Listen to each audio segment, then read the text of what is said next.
Hey everybody, how is it going? It is your pal, Sal here. Welcome back to my channel, and today we are embarking on my first discography journey since 2021. So in about a little over a month, I will be seeing the pop icon Cyndi Lauper on her farewell tour. I think it's called the Girls Just Want to Have Fun farewell tour, something like that. And I've had my eye on going to this tour for a while. And what really cemented me finally going to see it in Chicago was the fact that I had planned to also see Shakira. She was coming to the United Center as well. And then she canceled. So I was like, well, I have money. So I'm like, I can officially go to this now. And I was able to get a really good ticket on StubHub. I found one on the main floor, and I'm super excited to go. But the thing is that I'm not as familiar as I think that I would like to be with Miss Lauper's discography. And, well, I know I'm not, actually. I put a vote out there on my YouTube, whatever, it's like the community page thing. And I was like, do you think anybody would be interested in this? And people were. So I was like, okay, that's really good. And so I figured this would be a good way to get back into my discography journeys. And I'm super excited to do that with you guys. A couple of things to note. I have already started listening to the set list for the Girls Just for this whatever it's called, this farewell tour. I've started listening to the set list, so any songs that are on that set list, I've listened to them. Now, it'll be different, reacting to them here, because I'll get the chance to look at the lyrics and we'll have a chance to, really discover things together. But that ties a little differently into this album. So as you can see today, we're starting at the beginning with Miss Lauper. I should say, personally, with Miss Cyndi Lauper, she's been in my life, as I think for many people she always has been. I vividly remember, for me, I really truly remember, and this is going to sound terrible, but I just remember being livid, that she won the Tony, for the best score for Kinky Boots. That really bothered me that won over Matilda. Still kind of does to this day. Not that I hate the score for Kinky Boots. There's so many things in it that I do love. But at the time, in what was that, 2012, or maybe 2013, I was a little upset. I loved Cyndi, but I was like, what the heck? But I still loved her, and I knew a lot of her songs at that point, which we'll dive into, each one as we get to those. But yeah, I really do like her. She's quirky. I loved her character that she played on Bones. I recently rewatched that this year, and I forgot that she was on it. And I was like, oh my gosh, I thought she was funny. I think, what was her name? Avalon or something like that? It was in the Cods. That's what she always would say. I loved her in that. And so yeah, I really enjoy her. I actually technically I didn't already almost see her, but I had planned to see Cher's Dress to Kill tour in, 2014. And when the show came to Rosemont, she was the opening act, and I was like, great, I'm going to see it when it comes back and it goes to the United Center, but the opening act for then would have been Pat Benatar, and I remember being a little upset because I would have rather seen Cyndi Lauper than Pat Benatar, so there's that. Anyways, back to where we were going. We are beginning today with Cyndi Lauper's debut album, which is called She's So Unusual, which was released on October 14th of 1983. So last year, this album celebrated its 40th anniversary, and today, or not today, but this past October, it celebrated its 41st anniversary. So here I am all these years later, and it hit number 4 on the Billboard 200. There were a total of 6, in a sense 7, we'll talk about that later, singles from this album, which included the monumental hit Girls Just Want to Have Fun, which hit number 2, Time After Time, which hit number 1, She Bop, which hit number 3, All Through the Night, which hit number 5, Money Changes Everything, which is a cover by The Brains, I don't know them, which hit number 27, and the 6th and final single was called When You Were Mine, which was a Prince cover, which did not technically chart because it was a promo-only single, and it but did hit number 62 on the Canadian singles chart. So Canada, they knew what they were doing. Of all these 6 songs, I have heard them because they are on the set list for the new tour, and 2 of them I already knew just because of life. And we'll talk about that 7th single when we get to that with the bonus tracks. And as you can see behind me, I have the album behind me because of the fact that I bought this at a thrift store years ago. I don't even remember when, but I know it's in really good condition. And I know I've played it before, okay? that doesn't change things because of the fact that I really basically I'll tell you this much. I pretty much know side A at this point, but side B is a mystery. So that we're good there, okay? And also you can see right here, I have the Cyndi Lauper She's So Unusual Funko Pop. I bought this like 3 weeks ago at Walmart. It was on sale for $5. This was before I think I even bought the tickets, or the ticket I should say, for the show. And yeah, look at that. $5, baby. And it's the album we're reacting to today, so how funny is that? So yeah, like I said, any song that is in the set list for the current tour, I've listened to it, but only truly in passing, like when I'm at work, because I can have an AirPod in at work, and I'm like, just trying to make sure that I'm familiar with these songs, so I get to, really dissect the lyrics here today with you guys. I don't know if I will be able to complete this journey before I see her, but I think I will be able to do a good chunk of it before I do, so there is that. I think that's all I have left to say. We have 12 tracks to listen to today, 7 of which I have heard. So we are going to begin with track number 1, which is Money Changes Everything, which was the 5th single. So here we go. Let's begin. Here we go. It's the start my first discography journey since 2021. 2022. That's what I meant in the beginning. My bad. Sorry. Here we go.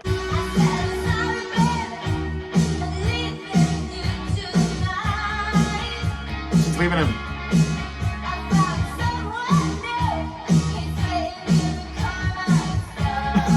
Damn. Money.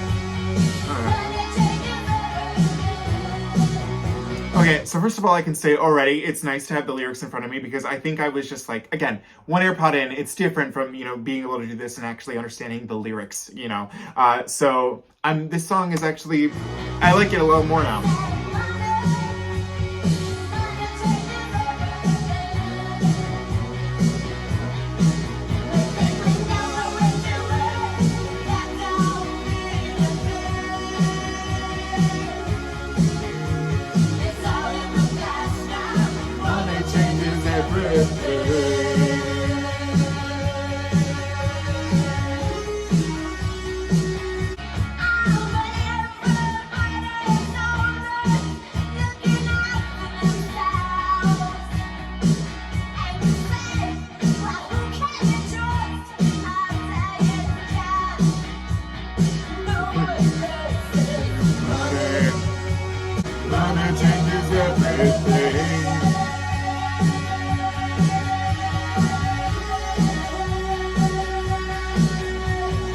Okay, 2 things. This is the first video, well, not, maybe many things. This is the first video that I'm reacting to since Kylie Minogue's Tension 2. Very different artist, but it's so nice to have a song that just isn't like just 2 minutes. The song that just can really, flesh itself out. It's so nice. So again, it's so nice to be able to actually sit here and be able to look at these lyrics and, look at this artistically. Number 1, what a very mature song for an artist to have in their 20s, especially like, a little pop girly, you know what I mean? I know that technically this is not her song because this band, The Brains, so again, I do not know them. This song is originally from 1978, although it does look like their version was not a hit, which is fine, that's cool. So I imagine Cyndi didn't have much, say in the the lyrics because she didn't write them. But it's an interesting choice for her to take. And the beginning I find really interesting because she talks about this relationship and just basically how it didn't work out simply because of the fact that there was no money and it's hard to make things work when you're both dirt poor. And how do you make that work? I think, although what's interesting is that she says that, she's found someone new, but it's not really clear to me if this new guy that she's found, if he's, she's just with him for the money or if he just happens to have the money. And then she brings up like her friends in the second chorus, and then everybody's looking out for themselves and how they can only have the money. And I think in a way she's like, going back and forth saying that, money ruins everything, but it's kind of hard because it's just how it is. You kind of need the money. It's interesting because, I know I was planning to bring up, Miss Madonna, and a little bit later. But it's interesting, like, this is like a companion piece also to Madonna's Material Girl, where, the song itself is pretty straightforward on what it's trying to represent, but the musical, or not the musical, the music video tries to, you know, go against that in a sense. But I really enjoyed listening to this one with just being able to, you know, go with it, you know, look at these lyrics and really, you know, get it. I like this actually a lot. Interesting too that there is a radio edit. The song is actually 5 minutes and 2 seconds, but the radio edit brings it down to exactly 3 minutes and 59 seconds. Also, I'm not too positive what happened here. When I was getting the, so I might have flip-flopped some things, but this technically might have been the, or was this released with, I don't know, because, okay, so either this was the third or fourth single, and you could swap that with, I don't know. Anyways, it was still a single, but it might not have been the fourth. It might have been the third. Hey, but there's that. Track number 2 needs absolutely no introduction. So here we go. Come on. When you gonna live your life right. On the team, bring up the budget boys and girls. They wanna have fun. Just wanna have fun. Phone rings. I love this phone call. What you gonna do with your life? Girls, they wanna have fun. Girls wanna have. Oh, that sounds so 80s.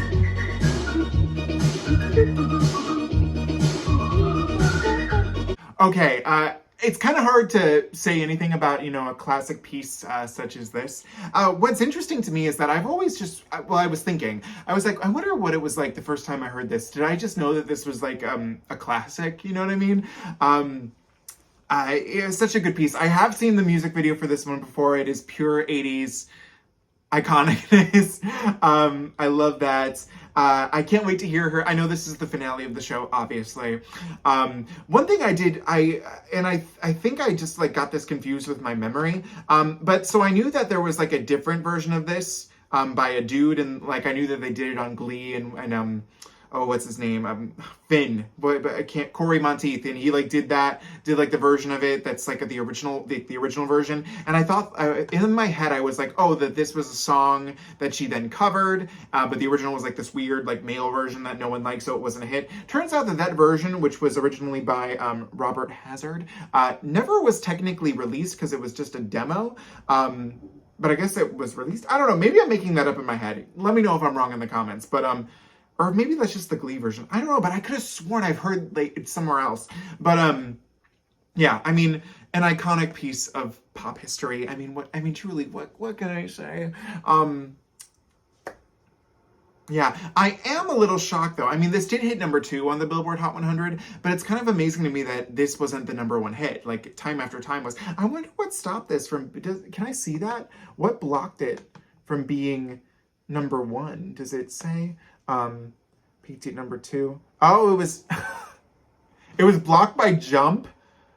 That's funny. Which is funny because that's a song that they did in Glee too. What did they do in Glee? But wow, what a time. Okay. I don't know. I would have maybe put this at 1. I'll always put The Woman at number 1. That's how I say it. Track number 3, When You Were Mine, which was the 6th and final promo single, which is a Prince cover. So here we go. I think she's already visited Canada on this tour. I wonder if they really like this one since this is a big hit. Well, not a big hit in Canada, but it was only like charted in Canada, you know?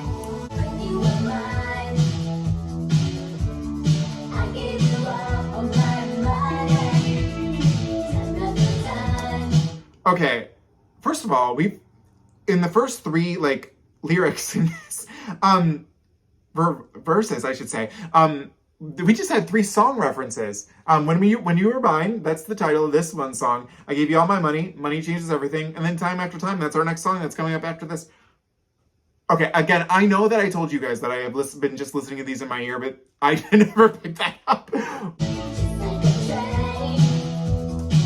Okay. I've not heard this one, but we're going to be talking about a B-side, which is called Right Track, Wrong Train. Come on. Come on. Cyndi.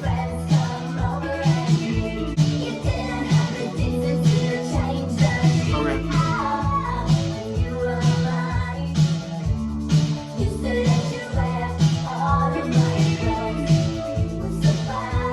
Oh. Okay.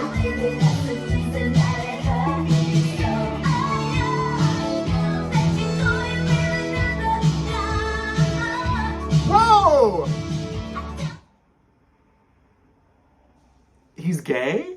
Oh my god! In 1980, 83? Whoa!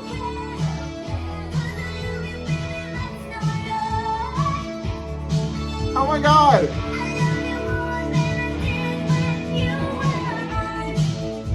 Oh, because he's now, he's being free. Kind of sort of my...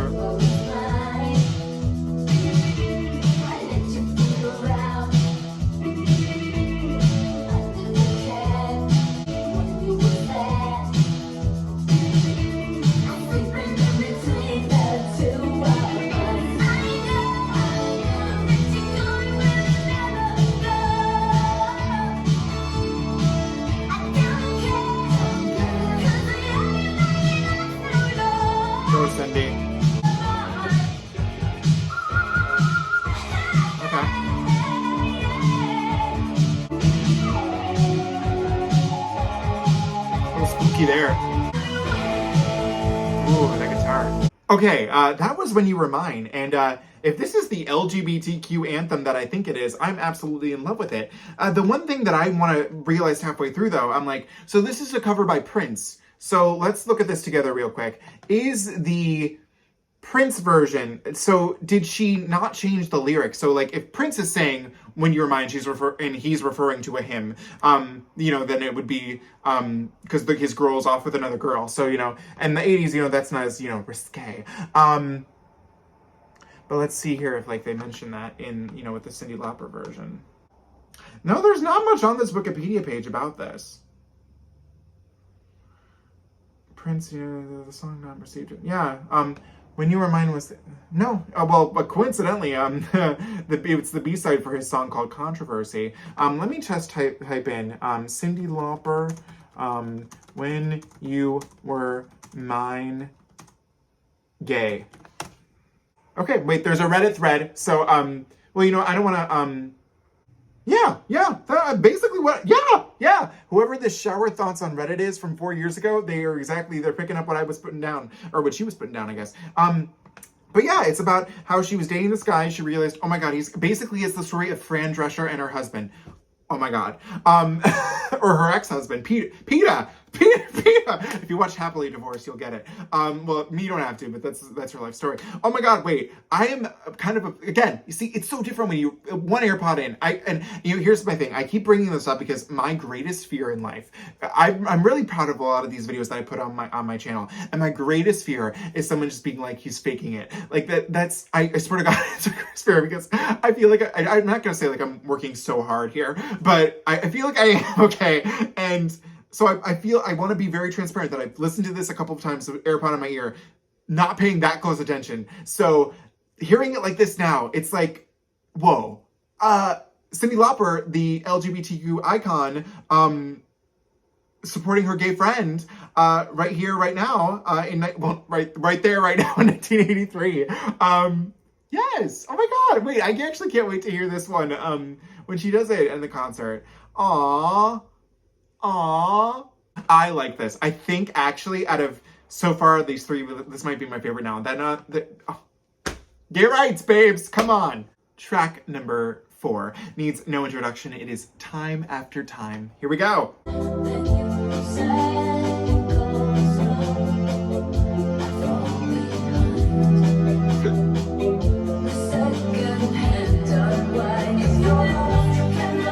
You will find me. Time after time. If you fall, I will get you. I'll be waiting. Time after time. If you're lost, you can look and you will find me. Time after time. If you fall, I will get you. I'll be waiting. again, much like Girls Just Want to Have Fun. What can I truly say? One of the most iconic ballads of the 80s, time after time. Two things I do want to say though. Okay, this is just me being me.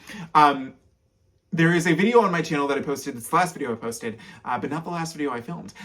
It was a reaction to Paris Hilton's newest album, Infinite Icon. So in her old album, well, her first album, I should say, Paris, there's a song on there which is called Heartbeat, which to this day, it amazes me that they got away with not crediting this song as a sample on it. Go through and listen to that song and you tell me if you think that it's insane, because it's not credited. I've always looked, because that was the first thing I thought. I'm like, oh my God, they're sampling time after time. No, it's not credited there anywhere. And it infuriates me. And one thing I've also always thought when listening to the song is, who is that man that is singing with her? So it turns out his name is Rob Hyman. It's always infuriated me though that, I guess technically it's not a duet, but his vocals are real heavy on that chorus. And, I don't know. I've always thought that he should be credited. I don't know, but it's nice to know who that man finally is. Because I'm not kidding. Every time I heard this song, I'm like, who is that man? So it's nice to finally know by doing this video. So Rob, we love you, and great song. I mean, just truly. I mean, what can I say? I mean, come on. Track number 5, She Bop.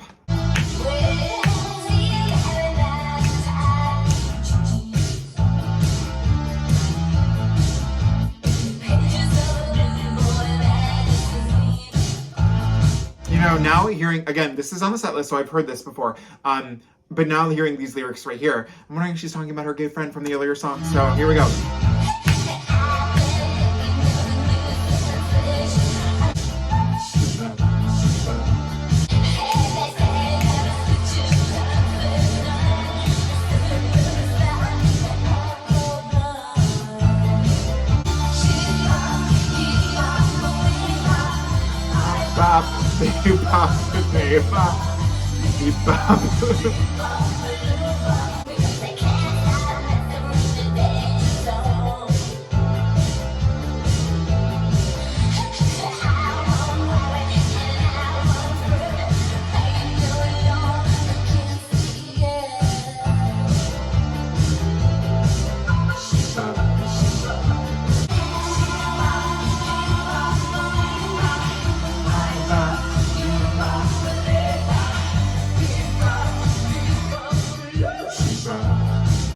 Okay, so this is going to be interesting. So, as again, I want to keep restating it. I've listened to this because of the playlist of the set list. I was playing this in the car with my dad about a week and a half ago, and my dad was a DJ back in the day, and he's like, he did kind of remember the song. He's like, but I remember he said to me something about he said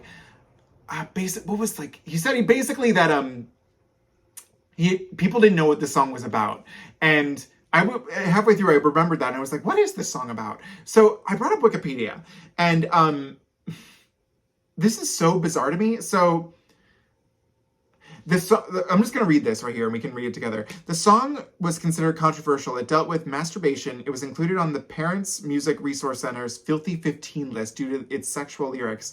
This led to it was part of what created the parental advisory label. The Howard Stern Show,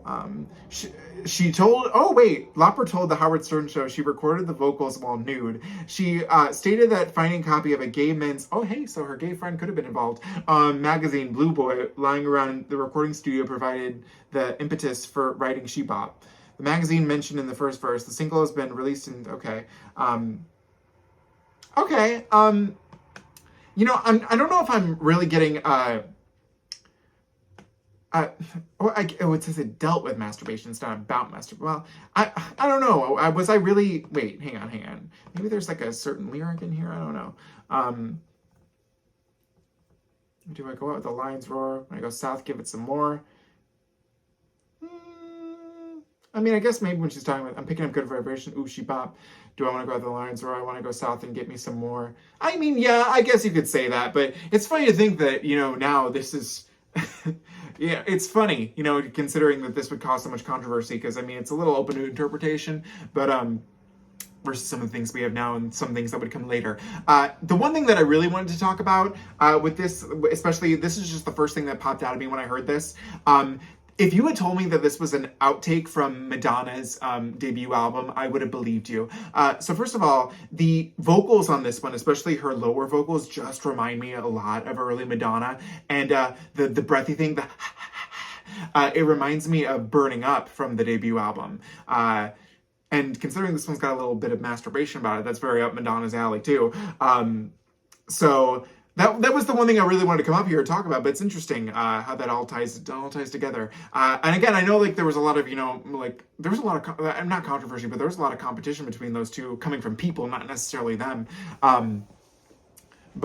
Yeah. But that was the first thing that popped out of me. It was like, this one sounds to me like the most Madonna, or at least early Madonna type of song. So, but I really do like this one. And now, like, knowing what it's about, I guess it does shine a different light on it, but, Shabba. Track number 6, All Through the Night.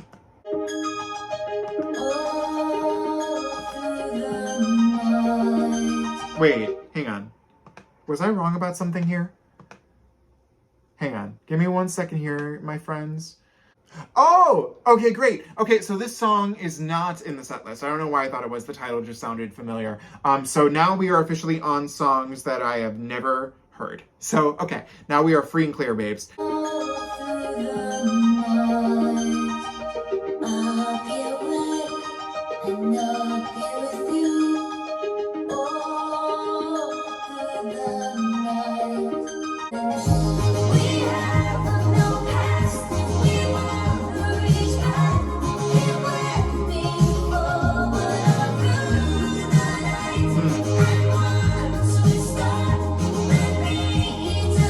Okay.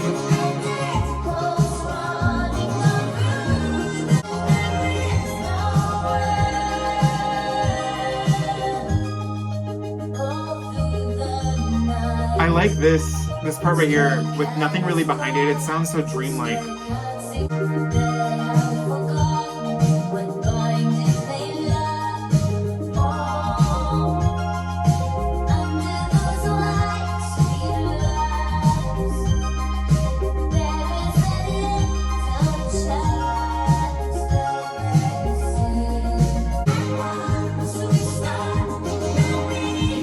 I like that. And once you start, the meter clicks.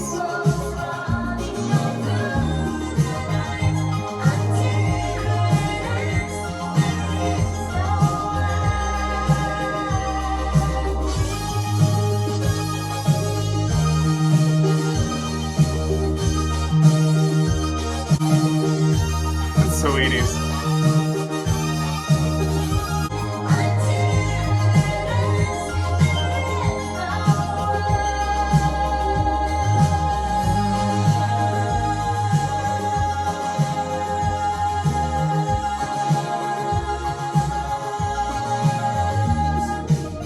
This is like what an 80s dream I feel like did sound like. One real quick thing I just want to double check. So, oh, interesting.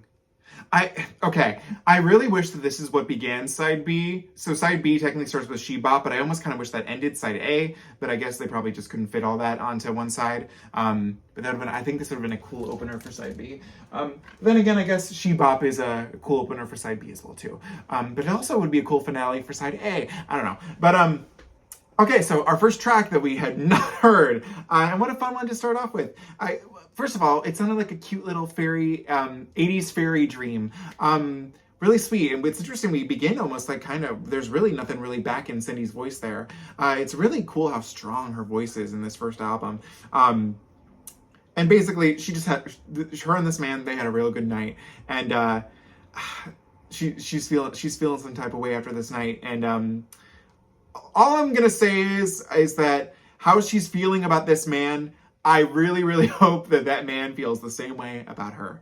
And I hope that one day someone feels this way about me. But it was really, really pretty. And for being the first song that I have not heard, a cute little track. Wait. Oh! I'm an idiot. That's why I thought I had heard this before, is because it was a single. I got it confused with the set list and the single list. So it was a single. This was a single. Oh my God. No, oh my God. Okay, so wait, hang on. I'm an idiot. So this was the 5th single, and technically the last like commercial single. Oh, this was a cover. This was a cover too? Oh my god. Okay, so what the heck? Oh my god, Cyndi and all these covers. So this was originally recorded by a lady named Jules Shear. Is that a lady or is that a guy? Hang on. Jules Shear was an American. Oh, it's a man. It's a man. Okay, Jules. Okay. Oh, but then apparently it was. Oh, apparently a lot of other people recorded this song, like Elliot Easton, The Cars, and then finally Cyndi. But it looks like Cyndi's was the biggest hit of them. Okay. Interesting. Really pretty. I like this. Interesting that if it was a single, I'm shocked it's not part of this tour then, for her. Let me double check. It's not part of this tour. I don't remember hearing this one, so. Yeah, no, this is not on the set list, so. Okay. But I liked it, and I think it was actually a nice single. And this hit number 5. Oh, this was number 5. Okay. I won't lie, I wasn't expecting that high, but I'm not mad at that. Track number 7, Witness, which hopefully isn't, well, it couldn't be a cover, but let's see, maybe this is where Katy Perry got her inspiration in 2017, or 16, 17, 16, no, well, you know when, but I hope not, or maybe, I don't know.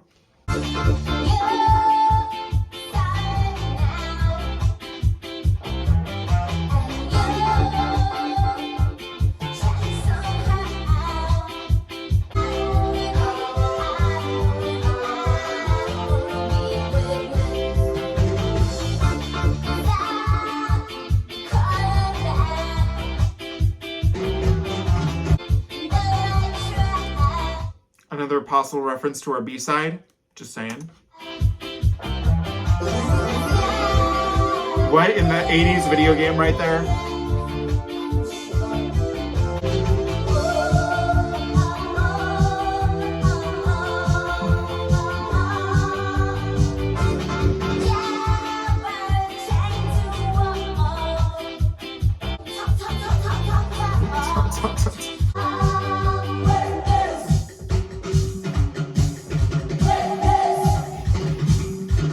What? Cyndi!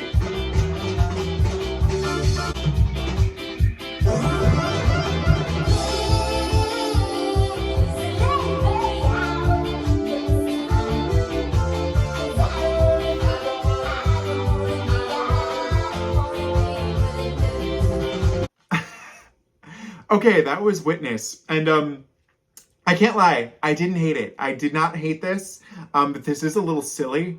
There's a lot happening in this. It's fun, I'll give it that. But I will say, I think I was able to take everything else on this album seriously, and this one I just kind of wasn't. I guess maybe, it's playful. It's definitely, I guess it's one of those like album tracks that you're like, what? I mean, hey, it stands out, so I think that's fun. It's basically her man is getting himself into some trouble and she does not want to be his witness to his crimes. It was fun, just a little goofy. But I guess that's how it feels very Cyndi though. I can't lie. There's just a little, what? Cute though, I can't lie. Very fun, just a fun album track that is like silly. She was having fun. Something fun. Track number 8, I'll Kiss Ya. You, I should say. There's a lot of lyrics to this.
story.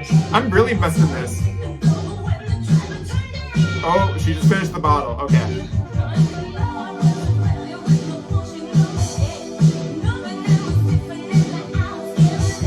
Wait, is this track number 9? I forgot.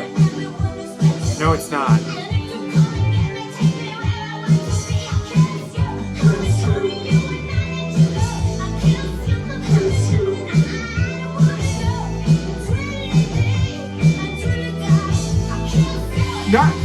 Not her kiss. She's kissing Twiddly Dee and Twiddly Dum. Oh my god. This is so funny.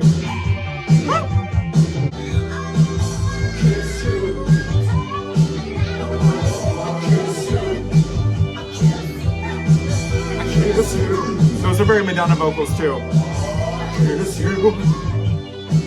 That was a little more Cher.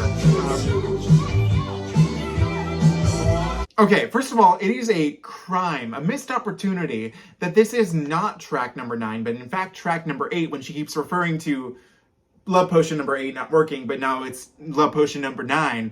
I just really wish that it was, moved down a little bit, because I think that would have been funny, especially to put like Witness at number 8, and then that could be like the thing that wasn't working out.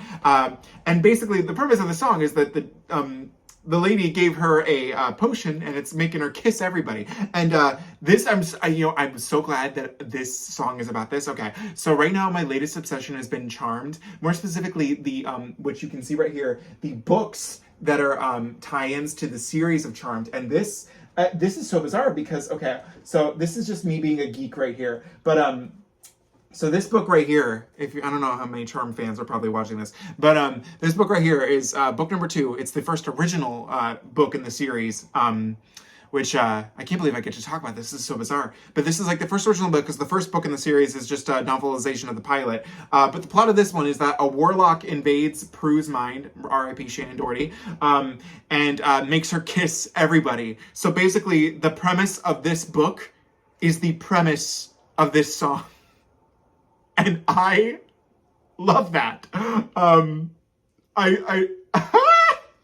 Oh man, I wish I had known this, because on my, if you follow me on Instagram, which you should, I have like whatever, it's like the highlight things, and I have like all the books that I'm going through. I think I'm on book like 12 or 13 right now. I would have put this as the song for it. Damn it. Well, but hey, if you're looking, Sealed with a Curse.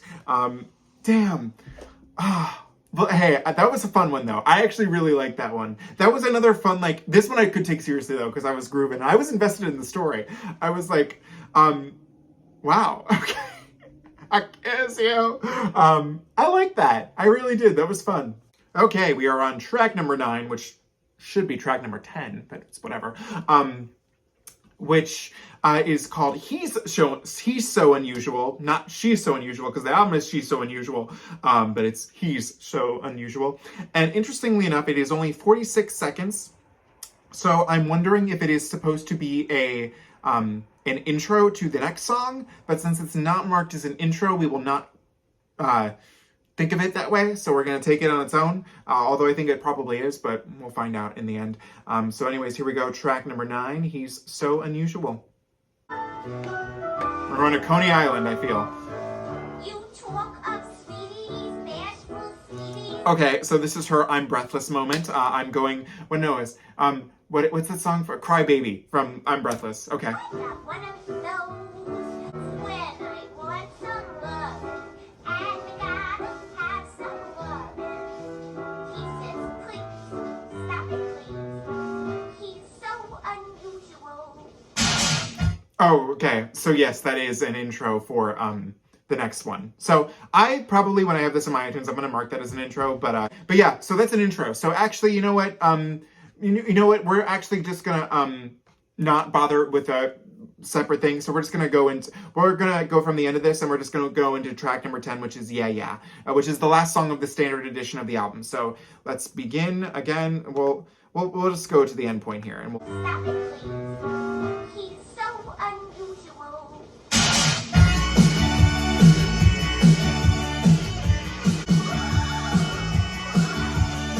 Ooh, the ghost.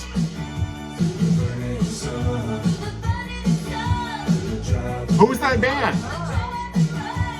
Over the sea, across the plain. Oh, I'll ask you once, and I'll ask you again. Would you be my love? Would you be my friend? Okay. Would you want me, baby?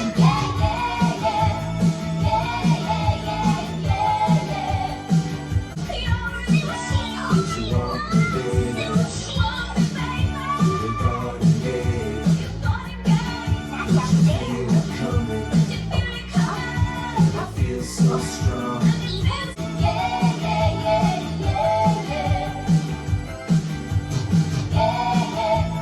I wonder if this is where she got the inspiration for the song from Kinky Boots, Everybody Say Yeah, Yeah.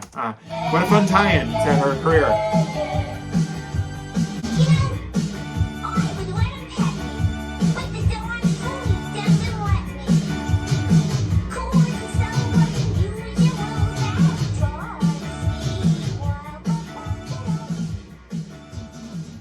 I don't really know what I just listened to. I didn't hate it, but I, I really don't know what that was. Basically, I feel like Wendy, like, what was that? It's interesting because I brought up Kinky Boots in the middle of this, but this kind of just really reminded me of Everybody Say Yeah Yeah, which I do like as a song, but it's just like that's pretty much it. Everybody say yeah yeah, say yeah yeah, say yeah yeah. It's kind of what this is too. It's interesting that she basically wrote that all those years before. The intro is fun, and the fact that it that voice keeps coming through to it. I just don't know if this was as fitting of an end as I wanted to. I felt like the song wasn't. I feel like honestly, did I like this? Did I like this more or less than Witness? I don't know. Maybe they're tied. Maybe that's why I don't like it as the finale. Maybe I think that it's tied. I don't know. But I didn't hate it. I don't know. I wanted maybe a little more substance. Who knows? We'll see. But it just really was making me think of Kinky Boots. That's so bizarre. All these years before. Okay, we are officially moving on to our 2 bonus tracks. We are going to go with track number 11, which was originally a B-side to one of the singles, which I'm not too sure which one that is, but whichever single it was attached to. But the song is called Right Track, Wrong Train, and it was later included on the version that we've been listening to, which is the 30th anniversary edition, which would have come out in, 2013? Oh, God. That would have been 30 years. So here we go. Right Track, Wrong Train. Does this have lyrics? Oh, it does. Good.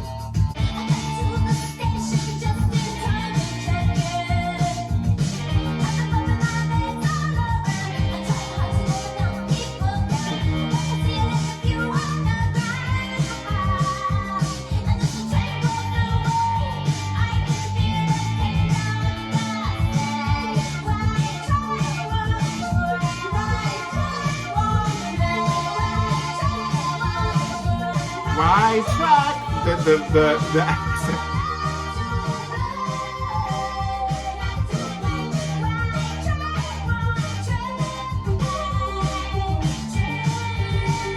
I do like that this is a story though. We're getting something here.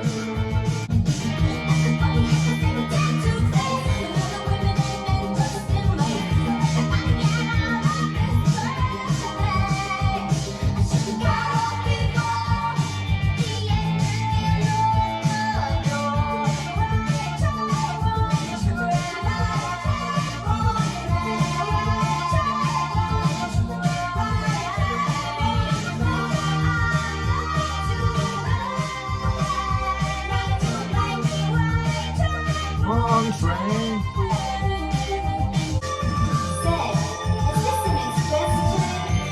Okay. Snack bar.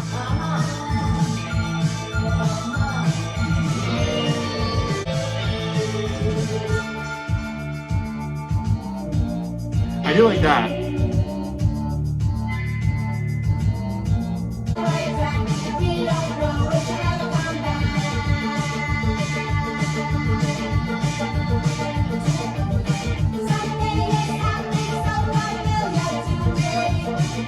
Okay. Much like our yeah, I'm kind of like what's going on here? But much like everything else, I'm really happy I listened to this because like whatever's going on in this train station, it was an honor to hear about it. I I have no idea what the hell is this. um, I imagine maybe is there, I don't know if like it's a sexual innuendo or something like that. Um I don't know. Now, do I think that this could be on the album? Possibly. I think it's less. I think it's less corny than a Witness for sure. I could take it more seriously than Witness. But it's I don't know. There's something mysterious about this one. I don't know, but it's. I wonder what went through their minds like choosing this to not be included on the album. Is there? I wonder if let me see if there's like a thing about it. Cyndi. No, nothing. I don't know, but it was interesting. I enjoyed hearing this. I actually would like to listen to this one again. Crazy things going on in this for sure. Okay, we have track number 12, which is the song that is probably my favorite we're going to be listening to right now. It is the song that I am most excited to hear when I see Cyndi Lauper in Chicago next month. It is a song that technically doesn't really have anything to do with this album, but it was tacked on the Japanese edition of the album. It is a song that hit number 10 on the Billboard Hot 100. It is a song that is one of my favorite movies to this day and growing up. It is from a film, you may have heard of it, called The Goonies, of which I own the FYE exclusive Yellow Canary vinyl and the 4K Blu-ray. I am thrilled for the fact that this was tacked on in Japan, so I could just listen to it here with you guys. So this is probably the first Cyndi Lauper song I ever heard. So here we go. I love this song. So here we go.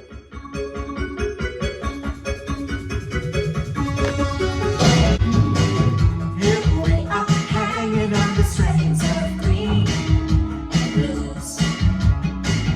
Like a chain and we break down. Oh, it's not real. You don't feel it, unspoken expectations. I usually used to play it. If I'm a little getting by, good enough for you is good enough. For me is good enough. It's good enough for me.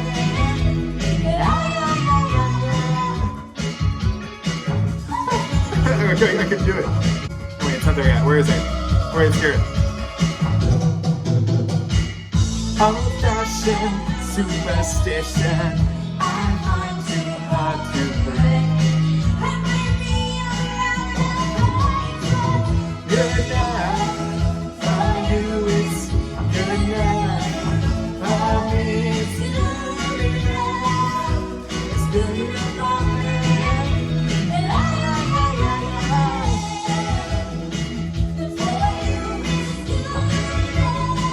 Okay, again, I feel like my life will just be great, even better, once I get to finally hear this song live.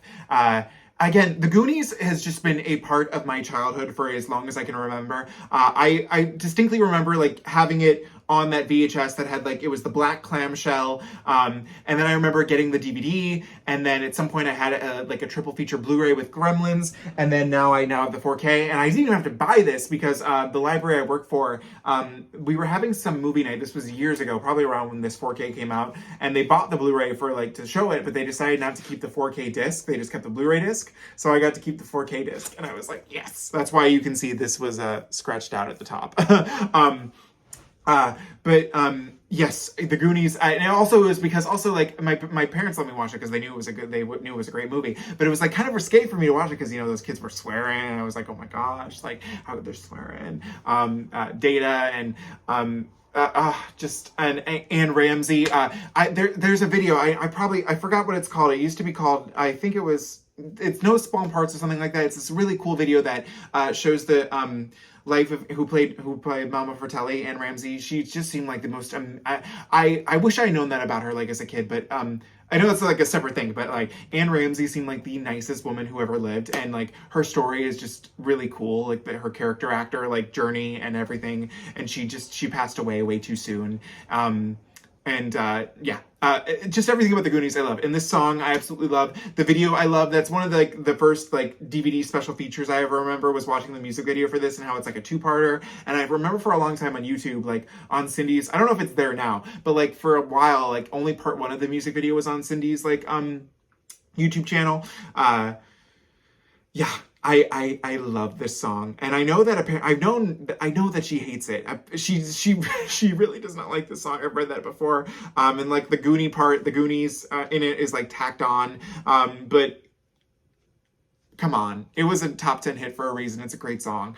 And I cannot wait to hear it. It has nothing to do with this album, so when I probably review it at the end of this, we're not going to really be talking about it. But it was tacked on, so I got to listen to it. So there's that. And of course, again, I have the FYE exclusive vinyl, so it's not it's the score, so it's not the soundtrack vinyl, which also exists, which I don't own, which maybe I'll get one day, because you never know, but that's more money that I probably don't need to spend. So okay, everybody, we have just finished listening to Cyndi Lauper's debut studio album, She's So Unusual.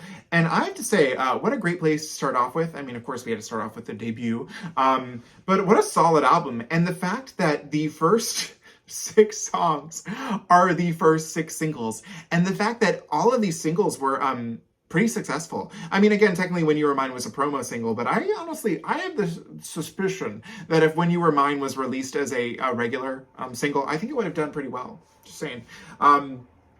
I really thoroughly enjoyed this album. It was cool to actually listen again. So again, we're talking the songs that are on the set list I've listened to, and I know for a fact that I've spun this record before, but probably it was in passing, and I guarantee you those songs, they didn't resonate with me at the time. I didn't have the time to do this. I'm telling you, reacting to music really changes you gotta hone in, because I gotta do something for you guys. I gotta make good content, it's different. The stakes are higher when you're making a YouTube video, I'll say that. But it was cool to listen to this all the way through, and I actually thoroughly enjoyed it. It's a really good, solid album, and actually every song I enjoyed. And the only 2 that I'm not as into are probably Yeah Yeah and Witness. Witness, the more I'm thinking about it, the more I'm coming around to it. Yeah Yeah was just I just think it wasn't the ending that I had envisioned for this. But I don't know what that ending could have been. And the B-side, Right Track Wrong Train, I don't know if we would put it on here, but I'm happy to have heard it, and I will gladly listen to it a couple more times. Because it's interesting. I want to know what it's about. So for the ones that I really didn't know, I think, basically, so we have All Through the Night and I'll Kiss You, which were the 2 that I think really stuck out of that I did not hear before. Really pretty. And again, the acapella bits in All Through the Night, where there's just not really much behind her, gorgeous. And then I'll Kiss You, I mean, just the fact that Love Potion number 9, there's also there's a Paula Abdul song where I think she's like, love song number 9 with a vengeance this time. It's on the Head Over Heels album. That's what's making me think of. But I also think When You Were Mine is just the fact that this is an LGBTQ BFF song in 1983. Hey, that's incredible that she did that. And I'm interested in the fact that there wasn't anything written about that on the Wikipedia page, because that's actually pretty evident in the song. I'm amazed that there's not more talk about that. And of course, the big hits, Time After Time, Girls Just Want to Have Fun, Money Changes Everything. It's interesting to actually, again, everything it's just different when you listen to it, fully on. But yeah, I really, really enjoyed it. And I'll be happy to give this now I can spin it on my, also just, I don't know if anybody saw on here, but I've recently upgraded my vinyl setup. I now have the Audio-Technica LP120 BT. More money again that I probably shouldn't have spent, but I'm selling the old one to set off the cost. We're moving up in this world, and I think that's going to sound good on there. Yeah, I thoroughly enjoyed this, and I am happy to have listened to it. It's interesting to think that 5 of these songs were already in the set list. So, I can't wait for that. But I think honestly now that I really can't wait to hear When You Were Mine. Now that I know that it's like a song. Well, I never had a girlfriend, so I don't have like the situation of having a. Well, no, I did, but that it didn't count. And you know, she got married and she's having a child now, and I get to stay young, single, and fabulous. So but that was also anyway. Long story. That's a tangent we don't need to go into. But well, at the end of the day, young, gay, single, and fabulous is all that matters. And childless, thank God. So yeah. I was happy with it. So what do you guys think of She's So Unusual? Let me know in the comments below. And as always, don't forget to comment, like, share, and subscribe. I will see you next time. Not exactly sure when, but soon, because I want to get a lot of these out before I go see her for her next album, which I believe is True Colors. And you can follow me on Instagram at Salvador J. Roja, Twitter at X, I gotta remember that, X at Sal Says Stuff, and TikTok at SalRocha1, and I will see you guys ever so soon. And remember, ever so sadly, that money does change everything. Bye.